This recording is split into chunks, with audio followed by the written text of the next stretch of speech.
Hello दोस्तों, स्वागत है आप सभी का आपके अपने यूट्यूब चैनल ऑनलाइन स्टडी में। आज मैं आपके लिए लाई हूँ कुछ नए प्रश्नों के साथ एक नया प्रैक्टिस सेट जो आपके आने वाले सभी प्रतियोगी परीक्षाओं के लिए उपयोगी प्रश्न होगा। आप किसी भी एग्ज़ाम की तैयारी करते हैं, इस प्रैक्टिस सेट के माध्यम से अपनी तैयारी को आगे बढ़ा सकते हैं बेहतर रूप से।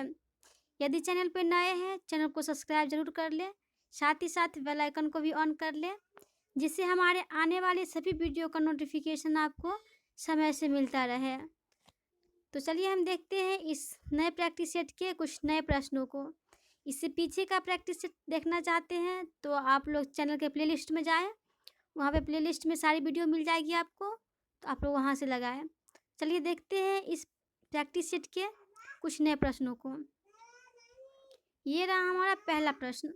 गांधी जी के राजनीतिक गुरु के रूप में किसे जाना जाता है? गांधी जी के राजनीतिक गुरु के रूप में किसे जाना जाता है?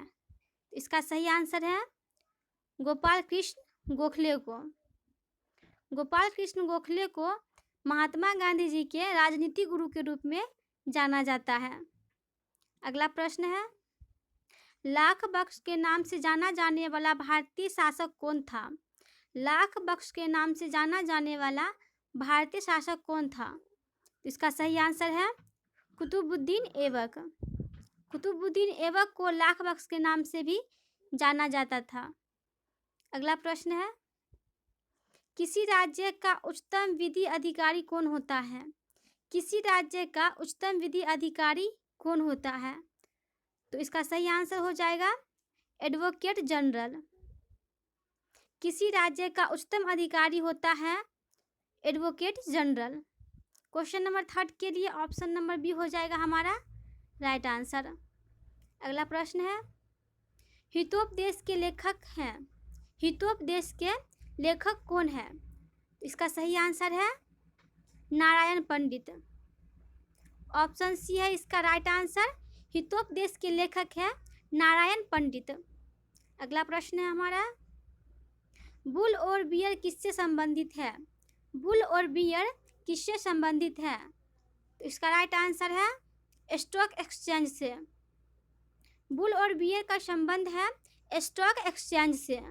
ऑप्शन बी है इस क्वेश्चन के लिए हमारा राइट आंसर।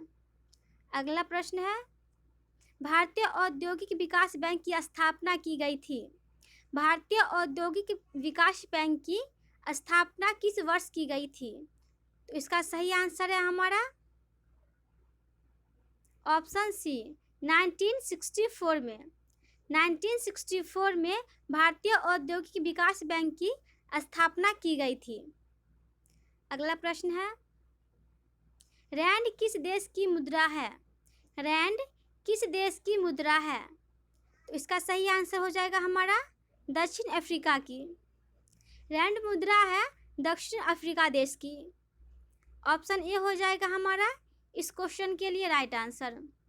अगला प्रश्न है, पहला पृथ्वी सम्मेलन कहाँ हुआ था? पहला पृथ्वी सम्मेलन कहाँ हुआ था? तो इसका सही आंसर हो जाएगा रियो डी जनेरियो में। प्रथम पृथ्वी सम्मेलन हुआ था रियो डी जनेरियो में 1992 में। प्रथम पृथ्वी सम्मेलन रियो डी जनेरियो में 1992 में हुई थी।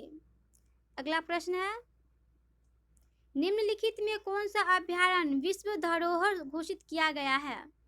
निम्नलिखित में से कौन सा अभयारण्य विश्व धरोहर घोषित किया गया है? तो क्वेश्चन नंबर 9 के लिए राइट आंसर हो जाएगा केवलादेव। केवलादेव वन्य जीव अभयारण्य को विश्व धरोहर के रूप में घोषित किया गया है। राजस्थान राज्य के भरतपुर में यह केवलादेव जीव अभयारण्य है, राजस्थान राज्य के भरतपुर में। अगला प्रश्न है हमारा, 13वीं शताब्दी में सेना का सर्वोच्च अधिकारी होता था। 13वीं शताब्दी में सेना का सर्वोच्च अधिकारी कौन होता था? इसका सही आंसर है खान। 13वीं शताब्दी में सेना का सर्वोच्च अधिकारी होता था खान। क्वेश्चन नंबर 10 के लिए राइट आंसर है ऑप्शन बी। अगला प्रश्न है, डेल्फ नामक डच नौका ने 1605 ईस्वी में कहाँ लंगर डाला था? डेल्फ नामक डच नौका ने 1605 ईस्वी में कहाँ लंगर डाला था? तो इस क्वेश्चन के लिए राइट आंसर होगा हमारा मसूलीपट्टनम में। मसूलीपट्टनम में डेल्फ नामक डच नौका ने 1605 ईस्वी में अपना लंगर डाला था। अगला प्रश्न है, गुप्त वंश के ह्रास के पश्चात उत्तर भारत के बड़े भाग पर पुनर्गठन किसने किया? गुप्त वंश के ह्रास के पश्चात उत्तर भारत के बड़े भाग पर पुनर्गठन किसने किया था? तो इसका सही आंसर है चालुक्य ने। गुप्त वंश के ह्रास के पश्चात उत्तर भारत के बड़े भाग पर पुनर्गठन किया था चालुक्य ने। ऑप्शन ए हो जाएगा क्वेश्चन नंबर 12 के लिए हमारा राइट आंसर। अगला प्रश्न है, भारत में गुलाम वंश का संस्थापक कौन था? भारत में गुलाम वंश का संस्थापक कौन था? इसका सही आंसर हो जाएगा हमारा कुतुबुद्दीन ऐबक। भारत में गुलाम वंश का संस्थापक था कुतुबुद्दीन ऐबक। ऑप्शन ए हो जाएगा हमारा इस क्वेश्चन के लिए राइट आंसर। अगला प्रश्न है, निम्नलिखित घटनाओं में से कौन सी घटना वर्ष 1919 ईस्वी में घटी? क्वेश्चन नंबर 14 है। निम्नलिखित घटनाओं में से कौन सी घटना वर्ष 1919 में घटी थी? इसका सही आंसर होगा हमारा ऑप्शन सी जलियांवाला बाग हत्याकांड। जलियांवाला बाग हत्याकांड 13 अप्रैल 1919 को घटी थी। ऑप्शन सी होगा हमारा इस क्वेश्चन के लिए राइट आंसर। अगला प्रश्न है, 1916 ईस्वी में मद्रास में स्वशासन आंदोलन के प्रवर्तक कौन थे? 1919 में मद्रास में स्वशासन आंदोलन के प्रवर्तक कौन थे? इसका सही आंसर है एनी बेसेंट। 1916 ईस्वी में मद्रास में स्वशासन आंदोलन के प्रवर्तक थे एनी बेसेंट। ऑप्शन सी हो जाएगा हमारा इस क्वेश्चन के लिए राइट आंसर। अगला प्रश्न है, इंडियन नेशनल कांग्रेस के संस्थापक थे। इंडियन नेशनल कांग्रेस के संस्थापक कौन थे? तो इसका सही आंसर है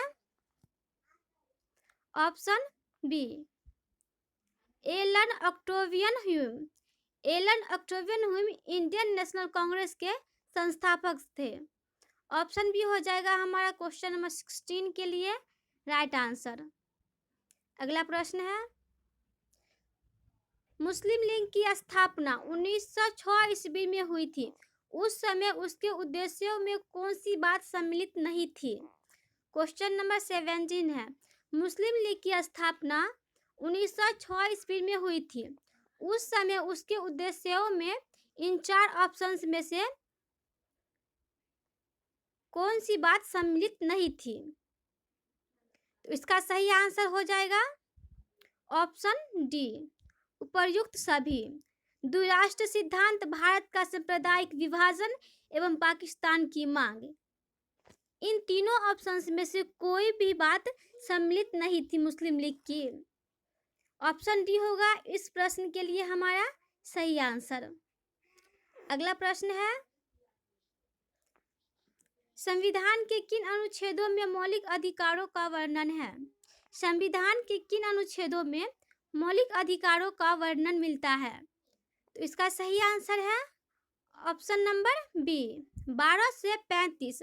अनुच्छेद नंबर 12 से 35 में हमें मौलिक अधिकारों का वर्णन मिलता है, अनुच्छेद 12 से 35 तक।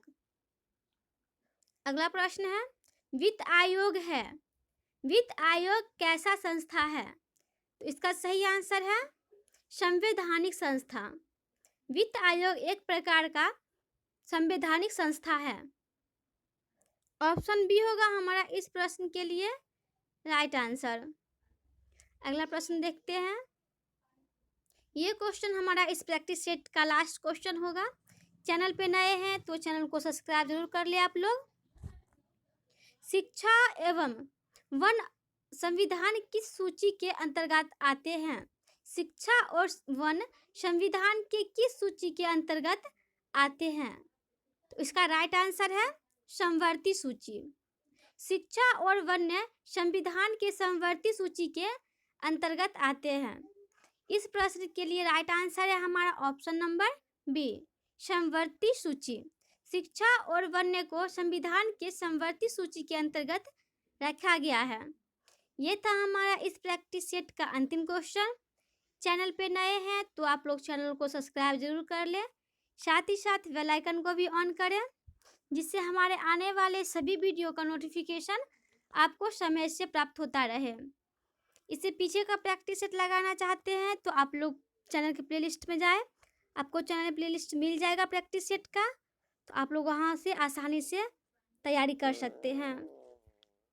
चलिए हम मिलते हैं आप लोगों से एक नए प्रैक्टिस सेट के साथ, कुछ नए प्रश्नों के साथ।